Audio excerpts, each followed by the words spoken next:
Empleo, salario, economía en general son temas que estaban presentes en la campaña electoral que uno imagina que con el paso de las semanas también generarán diversas reacciones. Ahora bien, ¿cuánto inciden estos temas al momento de elegir un precandidato, de elegir un presidente en una campaña electoral? ¿Qué se puede esperar de los próximos meses? ¿Cuál será la postura del Partido Independiente en esta campaña? De varios temas estaremos hablando esta noche con el ministro Mieres. Bienvenidas, bienvenidos a Así Comienza el Lado B.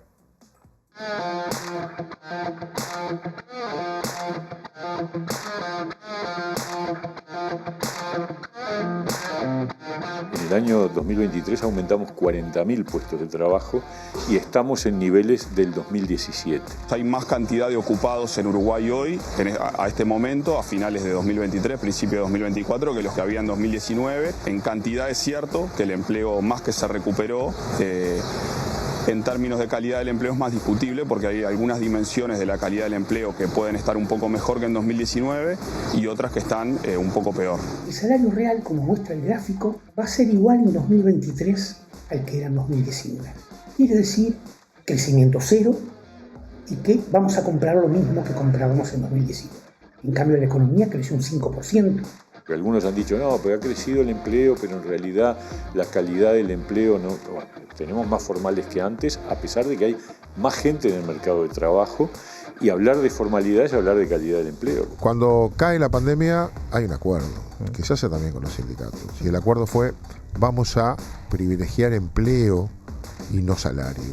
Las dos cosas es imposible. Si aumentamos el salario como debemos aumentarlo, las empresas en esta crisis van a prescindir de trabajadores.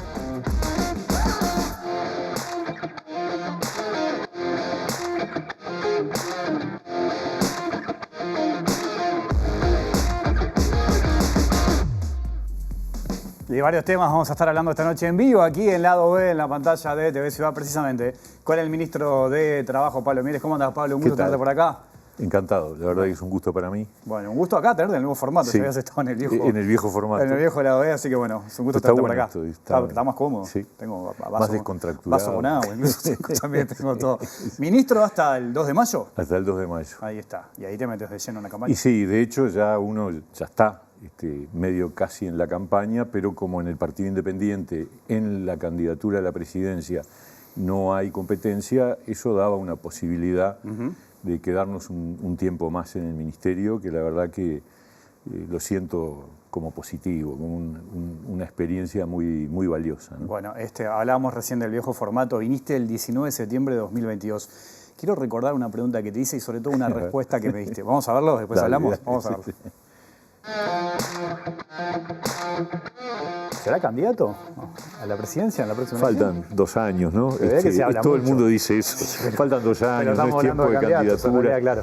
Lo que es claro es que el Partido Independiente va a ser una opción político-electoral en el 2024 y obviamente la decisión la tiene que tomar el partido en sus organismos colectivos, pero obviamente no es descartable que yo sea nuevamente el candidato del partido. Pasó en el 2019, estuvo vinculado a que en el Partido Colorado emergió una candidatura con un perfil, con un discurso parecido al nuestro. Es el de Talvi.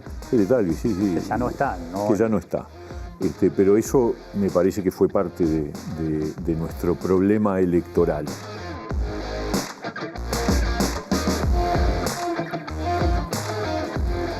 Yo capaz que estaba, Pablo, un poco ansioso, que ya en 2022 te estaba preguntando si ibas a ser precandidato, cosa que sí, que vas a ser. Confirmó. Que se confirmó. Y me acuerdo que ahí me decías, no es tiempo de hablar, pero ya hablábamos en ese momento precandidaturas porque había un montón de nombres que estaban sobre la mesa, en ¿no? nuestro país todo el tiempo. El 2 de marzo, después que asume el los gobierno. Políticos, todo el tiempo, en el fondo estamos, para bien y para mal, en parte también porque la política es sobre todo el respaldo ciudadano, y el respaldo ciudadano es el voto. Entonces, siempre en la cabeza de los políticos está incluso pensar qué es lo que va a pasar en el próximo periodo, desde que empieza el siguiente.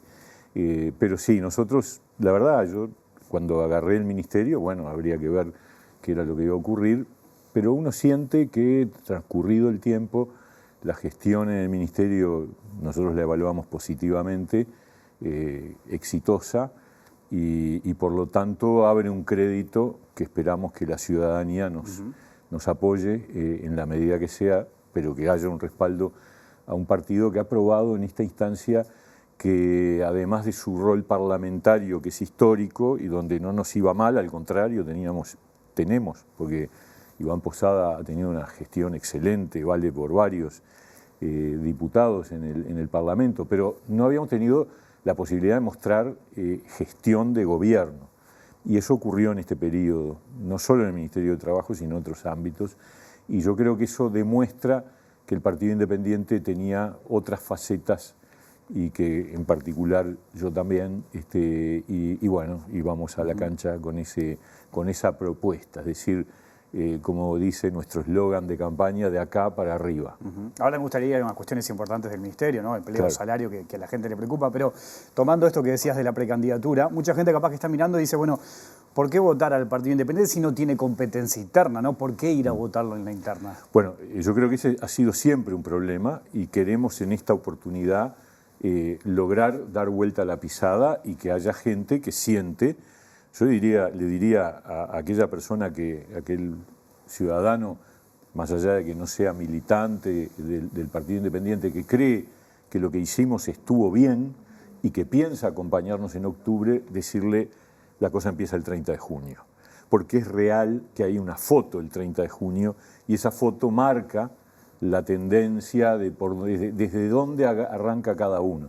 Y es cierto que un día de 30 de junio, voto voluntario, seguramente día de frío, etcétera, bueno, y encima sin competencia, es complicado. Pero nos vamos a dedicar a explicarle desde el 3 de mayo, día siguiente a dejar el ministerio, por qué es necesario que si alguien siente que el Partido Independiente es una opción, no se quede en su casa el 30 de junio, nos dé el apoyo, porque la carrera no empieza el 1 de julio, empieza el mismo 30 de junio. Me quedo con algo que me decías ese día, ¿no? En 2022, cuando yo te preguntaba por qué había votado tan mal el Partido Independiente, que fue la peor votación de su historia, 23.580 votos. Sí. Ahí vos me dabas una respuesta interesante, que entendías que en el fenómeno Talvi quizás el Partido Independiente había perdido una cantidad de votos importante. Talvi ya no está, o sea, esa elección ya no está, esa postura.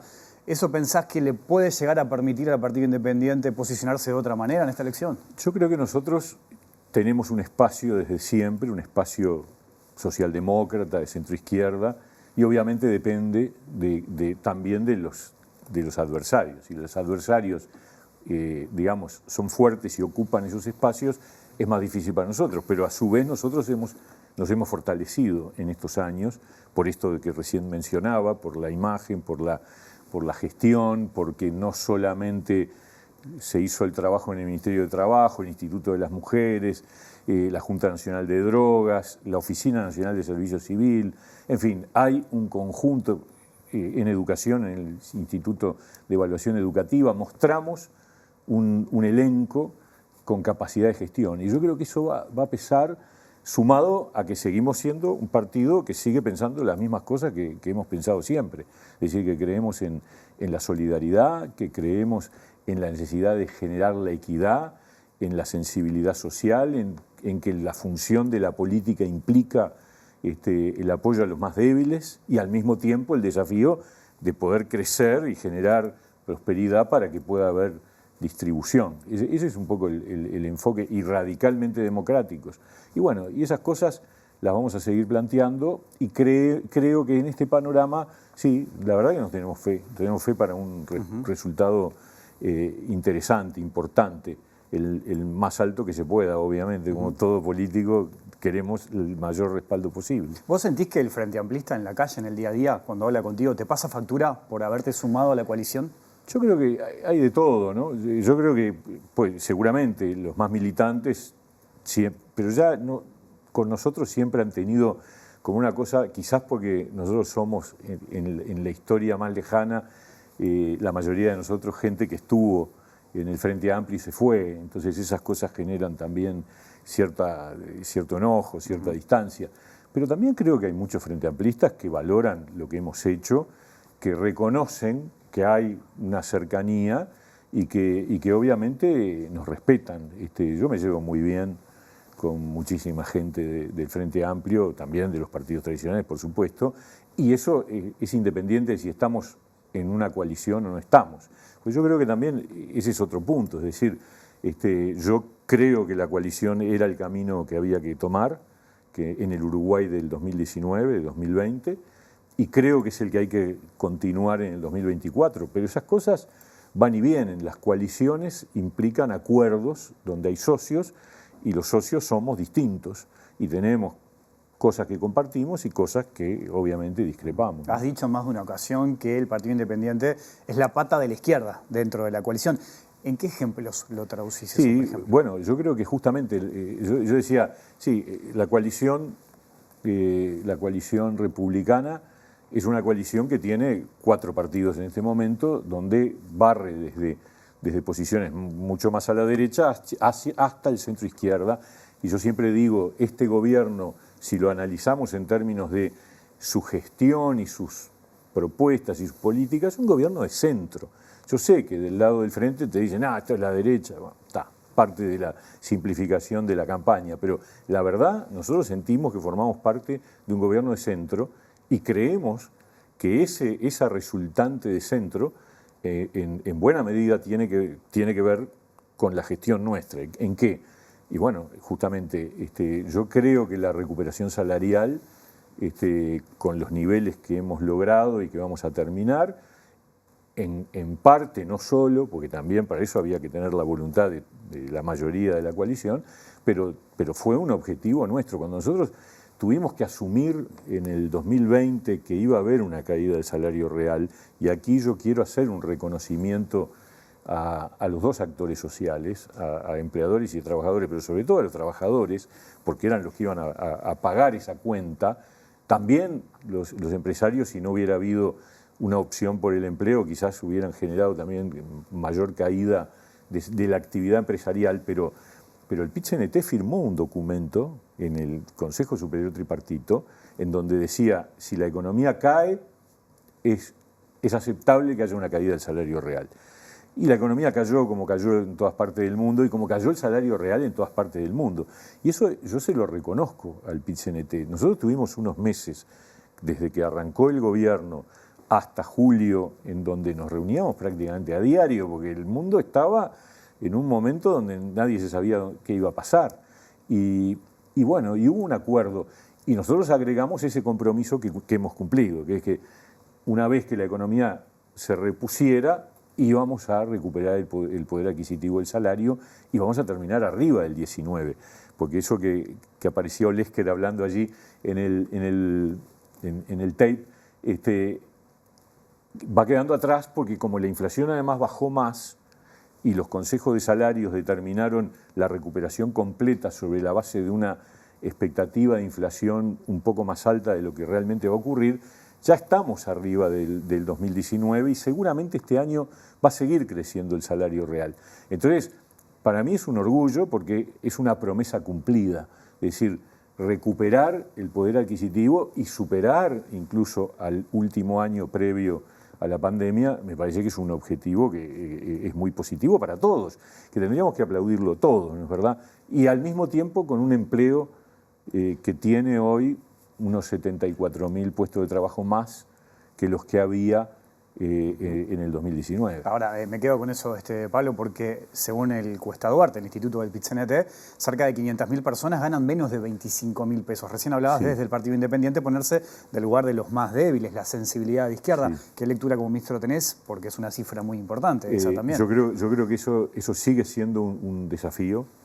Tenemos algunas diferencias de números con el Cuesta Duarte, pero independientemente de esas diferencias, hay que decir, tenemos un número importante de trabajadores que ganan niveles de ingresos que uno querría que subieran más y bueno, y hay que seguir trabajando para eso.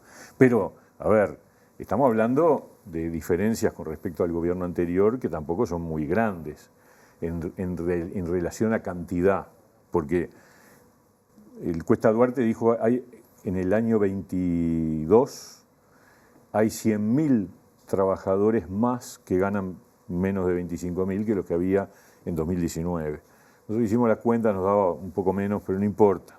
Todavía hicimos las cuentas para el 23 y seguimos teniendo una diferencia. O sea que ahí sí hay un desafío de generar mayores niveles de salarios. Pero en el promedio del salario real estamos arriba del 2019. Claro, en un país de 3 millones y poco, tener 500.000 con menos de 25.000 pesos parece una cifra bastante elevada, ¿no? Bueno, a ver, estamos hablando de menos de 500.000, estamos hablando, pero no importa. Lo que importa, porque yo no voy a estar discutiendo si son 500 o 450, lo que importa también es que en el 2019 había 400.000 que estaban ganando menos del equivalente a los 25.000 pesos.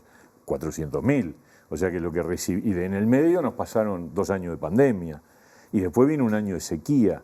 Bueno, o sea, estas cosas también hay que valorarlas. Y al mismo tiempo logramos que el empleo crezca, y crezca con aumento de la formalidad.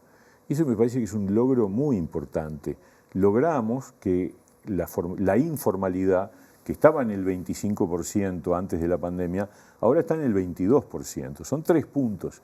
Vos dirás, no es mucho. Bueno, es bastante, porque bajar puntos de informalidad es todo un desafío. Por eso, mirá, una de las cosas que yo estoy proponiendo, que me quedó en el debe, porque la estuvimos trabajando con la gente de economía y al final no prosperó, es generar un mecanismo que le genere a las unipersonales de cierto nivel de facturación para abajo, básicamente monotributistas y literal E, la posibilidad de un subsidio por cese de actividad, o sea, un paralelo al seguro de paro. Digamos, claro, porque cuando vino la pandemia, ¿qué encontramos nosotros? Nos encontramos con que los dependientes, los trabajadores dependientes privados, los públicos mantenían su salario, pero los dependientes privados iban a un seguro de paro, y era un seguro de paro que además inventamos el parcial, y bueno, inventamos cualquier cantidad de cosas, y las prórrogas sucesivas, etcétera. Pero ¿qué le pasaba al trabajador por cuenta propia? A esos 30, 40.000 trabajadores que facturaban, pero que muchos de ellos le facturaban a una empresa, porque le vendían sus servicios a una sola empresa. Y esa empresa, cuando llega la pandemia, dice, mirá, tengo que parar, así que no me factures el mes que viene. ¡Pumba! Caían de 100 a 0 sin ningún tipo de red de protección. Entonces, sobre esa idea empezamos en su momento a ver si no podíamos. En aquel momento se hicieron subsidios para unipersonales, pero subsidios de 3 meses, era una manera de sostener. Pero dijimos, y esto deberíamos convertirlo en un sistema más permanente. ¿Por qué? Y porque en realidad ese riesgo de que vos estás facturándole a un solo proveedor, digamos, a un solo empleador, pero no sos dependiente, y si de un día para el otro esa empresa, por la razón que sea, no te necesita más, tú te quedás sin nada y sin tiempo además para recuperarte, que es lo que permite el seguro de paro. Entonces, hay una posibilidad, nosotros la tenemos muy analizada, de incorporar una especie de subsidio por cese de actividad durante un tiempo, que podrá ser similar al seguro de paro o un poco menos, dependiendo de los números, pero me parece que eso sería una señal que ayuda a generar más atractivo por la formalidad a gente que de otra manera, tiene menos incentivo para pagar el aporte de monotributista. Sí, destacabas recién la creación de 74.000 puestos de trabajo. Ahora, el senador Vergara, ex ministro de Economía, dijo que la mayoría de esos trabajos son en la informalidad. No, a ver, él dijo una cosa que es cierta, que es que el crecimiento del empleo entre el 22 y el 23 fue mayoritariamente informal. Estamos hablando casi 34.000 puestos de trabajo en ese año, por ejemplo. Sí, por ejemplo. Pero él apuntaba que todos eran dentro de la informalidad, ¿no? Todos no, una mayoría sí, pero entre el 22 y el 23. Pero cuando vos tomás los 74.000, ya no estamos hablando de informalidad, porque simultáneamente ha caído la informalidad. Y ha caído a pesar de que hay más puestos a pesar de que hay más gente en el mercado de trabajo. Porque es más difícil bajar la informalidad cuando hay mucha más gente trabajando o activa, digamos, para hablar, trabajando o buscando trabajo. Es más difícil que no te empiecen a caer a aparecer más informales. Por eso ocurre eso.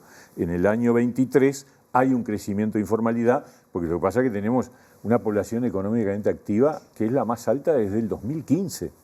Desde el 2015. O sea, la cantidad de personas activas, esto es, que trabajan o buscan trabajo, es la más alta desde 2015. Eso es un dato muy relevante.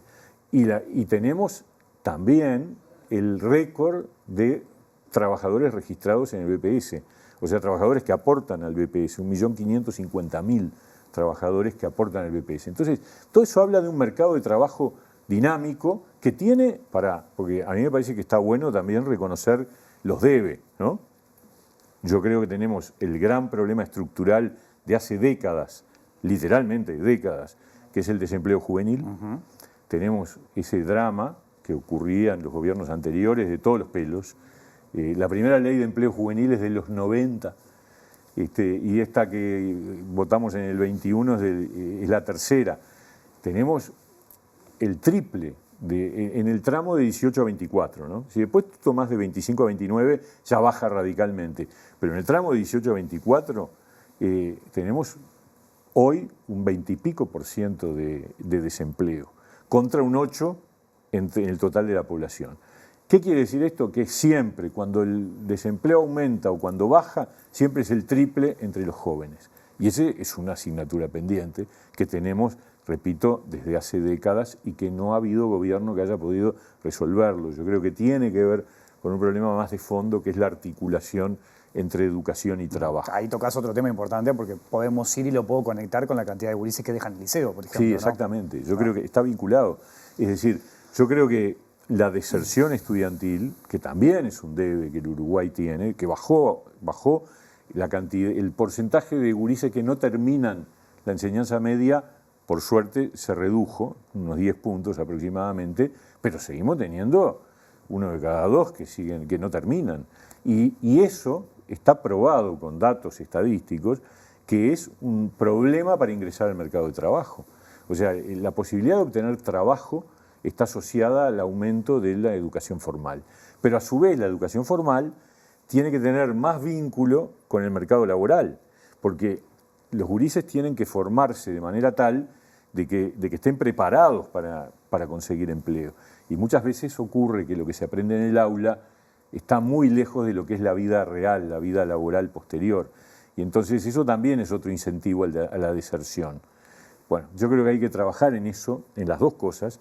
Yo creo que si la educación sintoniza más con las expectativas del mercado laboral y si logramos la retención de los gurises, y para eso hay que ir todavía más para atrás, hay que ir sobre la pobreza infantil. Claro, ahí conectamos, todo está conectado, pero ahí tocas otro tema importantísimo. Y te digo, y para terminar de dar la vuelta, para lograr combatir la pobreza infantil, el Uruguay tiene que lograr tasas de crecimiento económico más alto para poder tener los recursos, el Estado, para atender de manera más impactante, porque la pobreza infantil también es un debe estructural. Claro, vos fíjate. Ahí tenemos datos acá en Uruguay que nos interpelan, ¿no? O sea, totalmente. Es un problema enorme. Totalmente. ¿Cómo se debería también encarar eso? Mira, desde que se empezó a medir la pobreza infantil, que el primero que lo hizo fue Juan Pablo Terra en el año 89, con un estudio financiado por UNICEF, siempre la pobreza a nivel nacional es la mitad de la pobreza infantil. La pobreza entre los niños, el doble. En aquella época, cuando la midió Terra, estábamos en 20% de pobres en Uruguay, el 40% entre los niños. Ahora estamos en 10% de pobres en Uruguay, el 18-20% los niños. Por lo tanto, seguimos teniendo el mismo problema. ¿Estamos mejor? Sí, estamos en la mitad de lo que teníamos en el 90, en el 89, 90, pero seguimos teniendo una desigualdad brutal, porque entre los mayores de 65, la pobreza es 2,5. Entonces tenemos un problema intergeneracional muy grave. Por supuesto que hay que estar orgulloso de que tengamos una pobreza del 2,5 entre los mayores de 65. Ojalá fuera 0, ¿no? Por supuesto. Pero bueno, es solo 2,5. Es la cuarta parte de la pobreza nacional, que es el 10%. Pero entre los niños, que además son pocos, tenemos pocos nacimientos, hay que ver en qué condiciones nacen los que nacen, y después lo conectamos con esto que hablamos de la educación, con los gurises que dejan al liceo, con los que después tienen problemas para conseguir trabajo, un poco lo que estamos hablando, y te lo puedo conectar con el tema de la reforma de la seguridad social también, de las jubilaciones. Sí. El otro día pero la reforma de la seguridad social es un requisito imprescindible para poder atender recursos y focalizarlos hacia los niños y la educación. Bueno, el PIT-CNT ya consiguió las firmas, ¿eh? Bueno, tendrán que contarlas, todas esas cosas, sí, pero las van a presentar, bueno, yo creo que... la verdad, porque esa es otra discusión que habrá que dar también en la campaña electoral, claro, también, ¿no? En esta supuesto, campaña. Por supuesto. Así como le hice un elogio recién al PIT-CNT por esa actitud madura que tuvo en el 20 de firmar un acuerdo que implicaba aceptar una posible caída del salario real, yo la verdad estoy sorprendido de cómo el PIT-CNT ha impulsado una reforma de estas características que si se aprobara, primero veremos si están las firmas, ¿no? Porque se cuentan, pero después hay que volver a contarlas y la Corte es la que determinará si se llegó o no se llegó. Pero la verdad yo quedé siempre, desde el primer día, sorprendido de que el PIT-CNT promueva una cosa de este tipo. Porque la verdad, una cosa es estar en contra de la reforma que votamos el año pasado.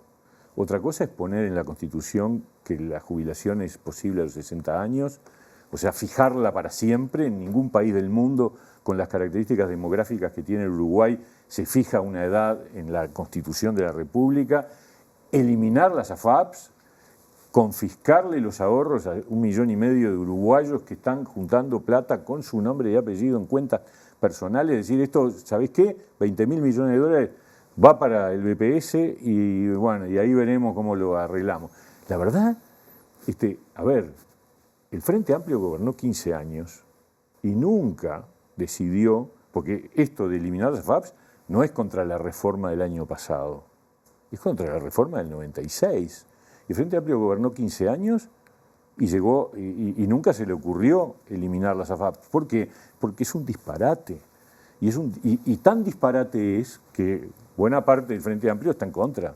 Y yo no he encontrado un economista que salga a defender esto.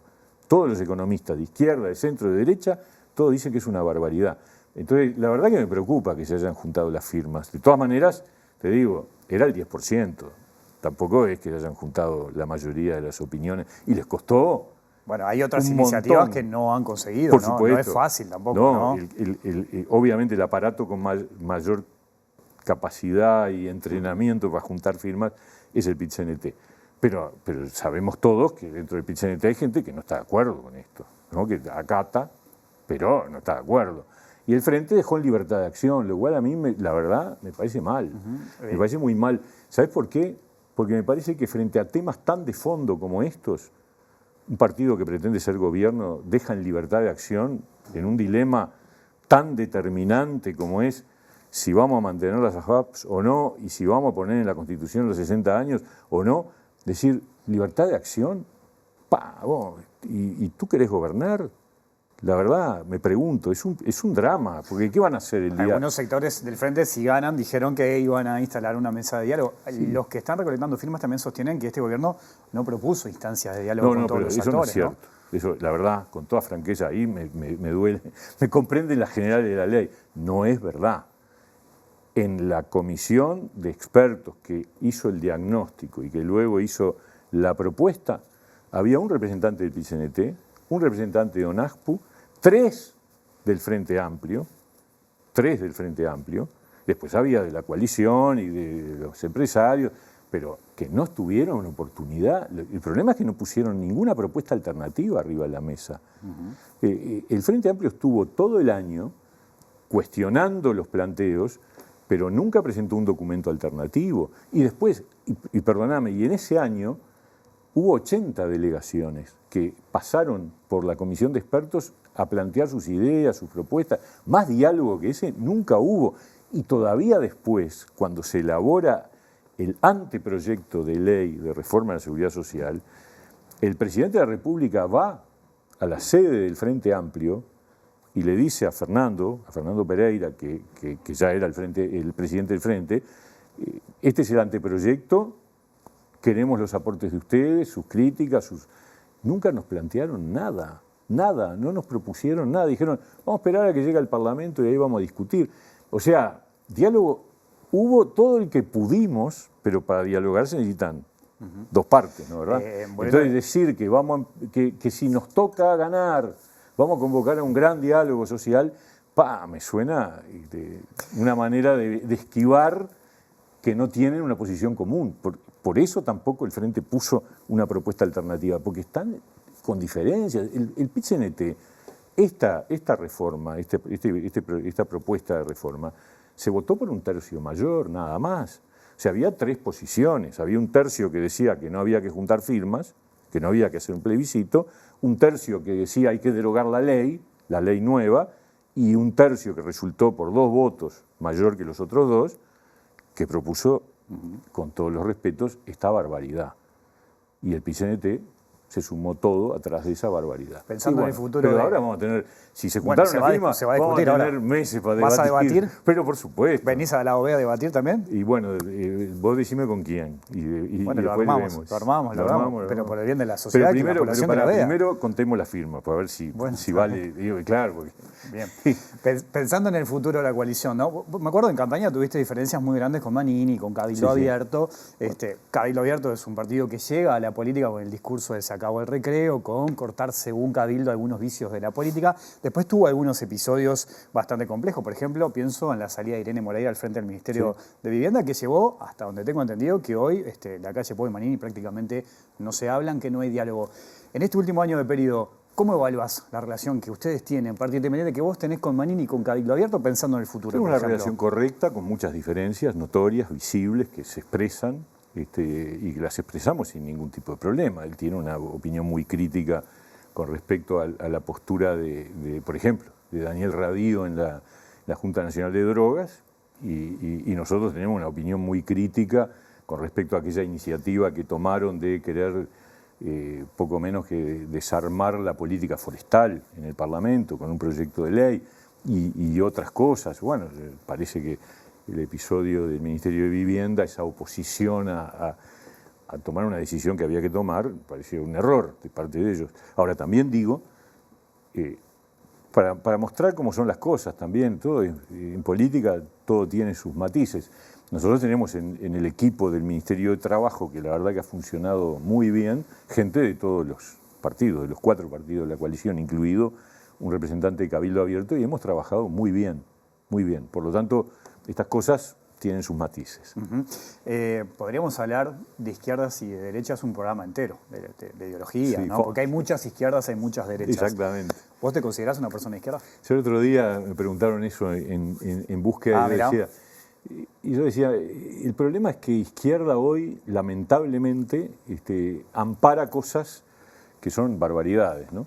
Como Maduro en Venezuela, como el régimen cubano, autoritarismos puros y duros, y tienen el mismo membrete de izquierda. Ahora, si vos me decís una izquierda democrática, socialdemócrata, con preocupación social, pero que reconoce la importancia del mercado y de la competencia, nosotros ahí estamos. Ahora, para algunos de los que se llaman de izquierda, eso no es izquierda, eso es derecha. Bueno, entonces es un debate que a esta altura más vale salir del nominalismo y ir a los bifes, es decir, a las cosas, a los contenidos. Y ahí, por cierto, hay cosas que uno escucha del lado del Frente Amplio que son compartibles, y muchas, por supuesto, y otras no, pero el problema es que tenemos un Frente Amplio angostado, ¿no? Un Frente Amplio que paradójicamente está angosto, porque cada vez está más dominado por sectores que yo diría están más a la izquierda, volviendo a esa topografía, que lo que antes estaba bastante más equilibrado en el frente. Pero bueno, así es la vida, ¿no? Pablo, te agradezco mucho. Vamos a coordinar ese debate, entonces. Lo hablamos con los compañeros de la producción. Primero contamos la firma. ¿Vos querés que se cuente la firma? Sí, claro, porque, a ver, vamos a discutir si hay campaña, ¿no? Si hay campaña, estamos a las órdenes y vengo con mucho gusto. Lo hablamos con la producción, lo coordinamos. Te agradezco mucho por la visita. No, gracias a ustedes, fue un gusto, realmente. Hacemos una pausa, pero ya sigue el lado B, hay mucho más aquí en la pantalla de TV Ciudad.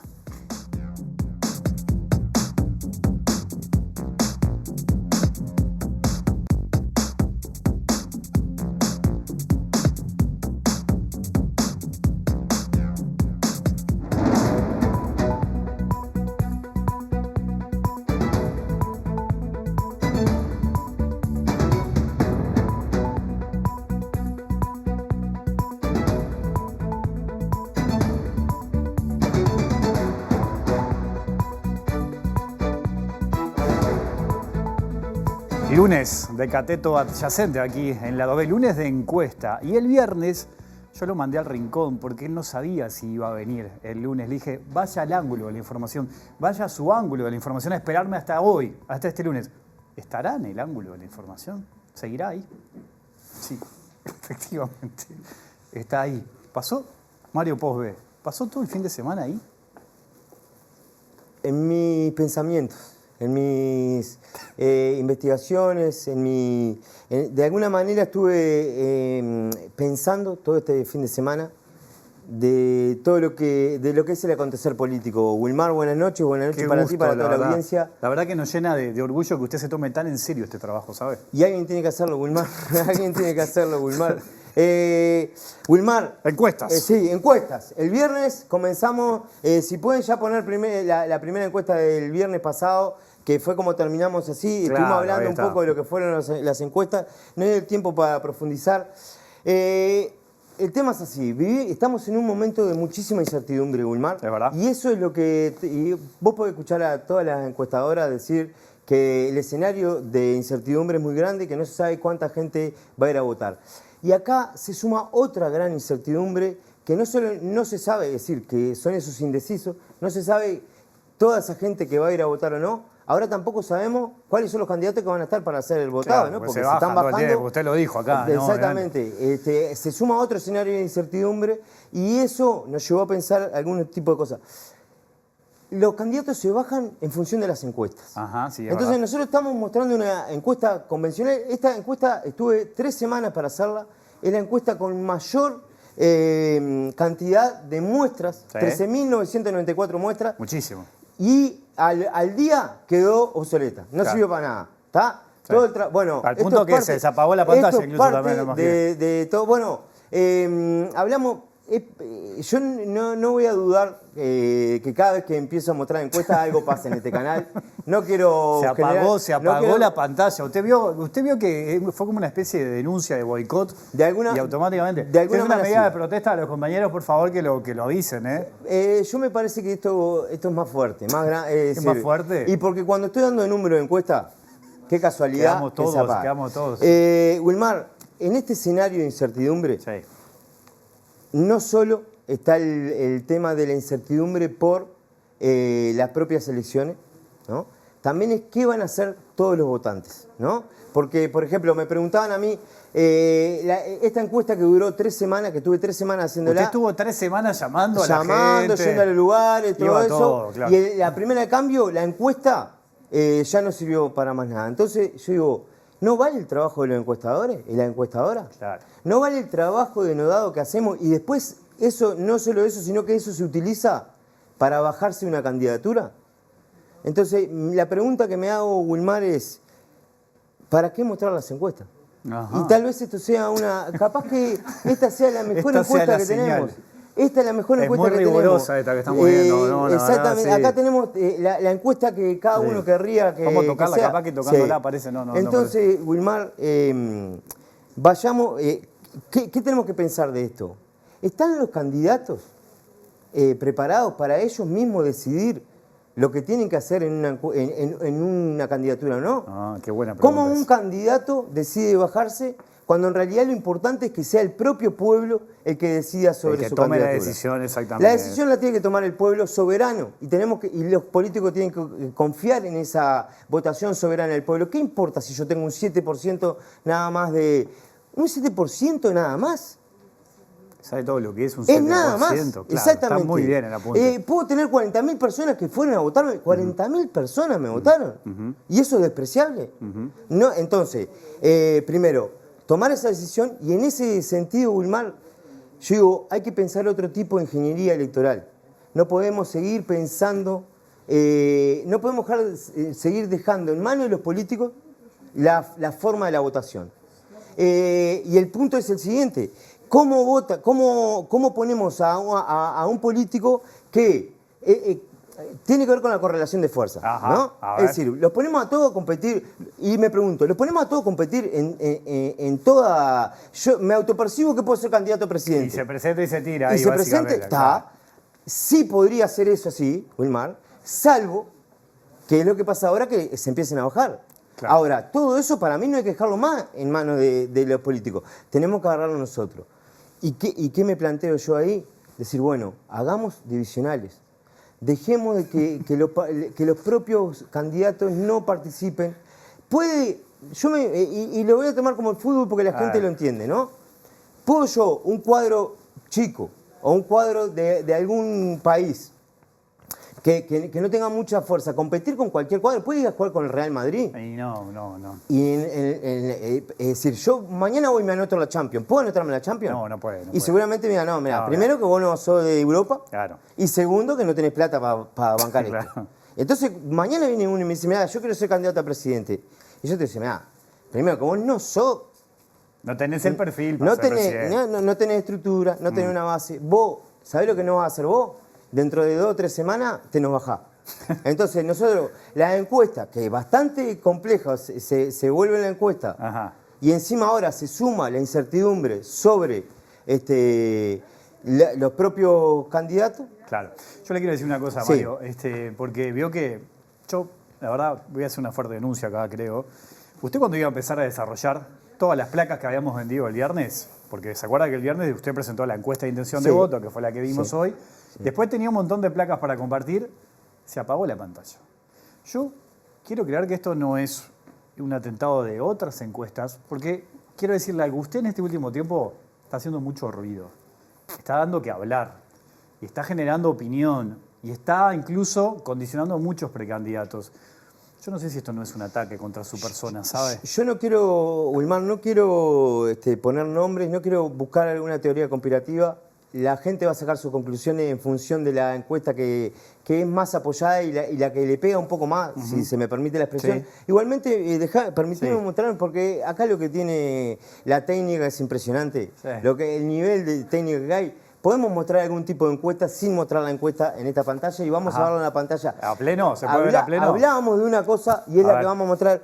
A ver. Yo te planteaba, Wilmar, que no se puede mostrar más los numeritos, porque con los numeritos Ahí la tiene, ahí la tiene, se te ahí va. bajan los candidatos.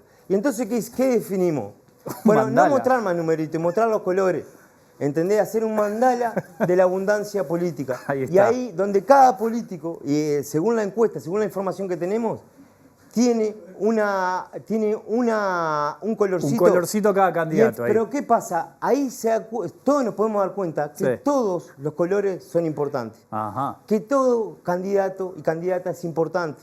Entonces, pero no está el número para bajarse. No van a argumentar que se pueden bajar en función de eso, sino que van a darse cuenta que es importante. Ese es el mandala político. El Ese es mandala político. de la abundancia política, donde cada color es importante y donde vos sí tenés un panorama, vos decís, mirá, hay una representación en los colorcitos, porque vos tenés un Sí, color sí, verde que está bastante presente, un color celestito que está bastante presente, otro color azul que está bastante presente. Entonces ese candidato y candidata pueden verse, pero no se van a bajar por los números, no van a decir, no me está apoyando gente. Ya Así diga. vamos a empezar a mostrar. Qué bárbaro. parte Y veo el detalle de que esto fue hecho antes de que se bajara Vergara, Esto fue, Sartori, claro, subía.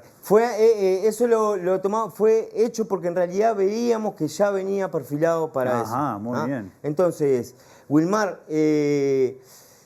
yo no sé qué más decir de esto, es decir, Me pareció seguramente muy buena. yo creo que vamos a tener que seguir haciendo encuestas hasta que porque todo- esto que lo vamos a se mostrar en parezca. un momento. El viernes le propongo Sí. seguir con... Ya vamos a arreglar la pantalla Sí, hoy. Ahora sí. nos quedamos nosotros arreglando la pantalla. Claro que sí. Y el viernes vamos con el ranking y con todo lo que tiene. Con todo lo que hay, claro ¿Le que sí, parece? Wilmar. Wilmar, no sé si quedó alguna duda de todo esto, porque yo no... A mí la que me preocupa es que esto sea un atentado. Pero lo vamos a discutir en la semana. Y Muchísimas si gracias, Wilmar. venimos con información, el viernes lo denunciamos acá en vivo. Déjame estudiar un poco el panorama, porque si uno denuncia, después me pueden caer denuncias a mí de cosas que... Hay que ¿Quién mirar- no tiene un muerto en el ropero? Entonces, Hay que estar tranquilo con limpio. eso. Hay que Tranqui estar con limpio, eso. muy bien. Ha dicho la Yo- gran verdad de este mejor ciclo. no investigar, mejor dejemos quieto, Wilmar. Desde que empezamos el ciclo, esa ha sido la mejor verdad de todas las que he escuchado. Le Muchas agradezco gracias. mucho. Muchísimas gracias, Wilmar, y gracias a todos y a todas las personas. Volvemos mañana con o sin pantalla, pero volvemos mañana a las 20. Que pasen bien, chao.